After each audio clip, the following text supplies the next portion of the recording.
Alright, so this is the low gear or off-road setting. You can see it can make fairly sharp turns.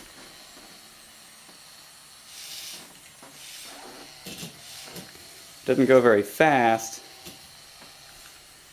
but it can go over some bumpy surfaces, like for instance, it can actually make it over the edge of this carpet here.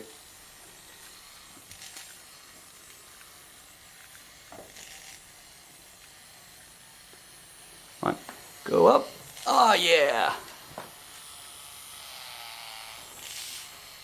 And it can even run on carpet, which neither of those amazing feats are possible on the first gear, sadly, or on the second gear, sorry.